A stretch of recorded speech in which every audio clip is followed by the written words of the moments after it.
Hey guys, Sharon here. So I don't know about you, but I have spring fever so bad. I decided to sit down and start working on my garden planning for this year. So I just thought I would kind of show you what I do, just the basics. Basically what I do is I just get a scratch piece of paper. I'm sitting down at my table and I just start brainstorming all the things that I think I want to plant this year.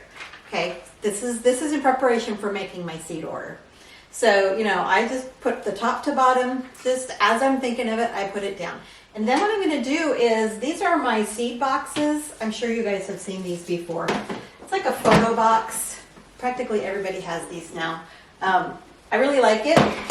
I am going to go through my seed boxes and find out what do I already have. Like I've got a bunch of tomato seeds.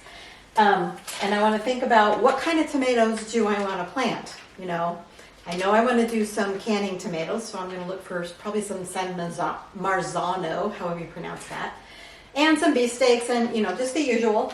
Find out what I already have and mark it on here whether I need to buy it or not, right? Then, of course, when I'm all done with that, I will have a list of all the seeds that I need to buy and all the seeds that I already have, so that will be squared away. I'm going to make notes in my little calendar here, make a note of all the things that I want to order and where I want to get it from. Go online, start looking at pricing and shipping and all that kind of stuff. Then the second thing I'm going to do today is I am going to actually start filling out my calendar. So this is something I just created for myself this year, and it's actually for sale if you want one. It is a garden and preserving planner in a calendar format. There's lots of planners that are like in a book format, but you know what I found I was constantly doing? I was leaving my book here and I'd forget it over there, and it was always in a different place, and so I'd jot things down on a piece of paper thinking I'm going to put it in the book later, and it would never happen. Put a calendar on the wall. Right now it's in my house. It's going to go in the greenhouse as soon as it's actual garden season, and that's what I'm going to do my planning on. So, for example, this month, of course, I'm at the end of January. I haven't actually done any of these. That's another nice thing about this, is you can plan what you're going to do and then journal what actually happens, because plans always change, right? So, for instance, for January, I know that I need to order seeds, which I'm working on. I need to start onion seeds and sweet potato slips. So those are two things that I want to get started in January. I got my sweet potatoes, and those are going to go in probably this afternoon.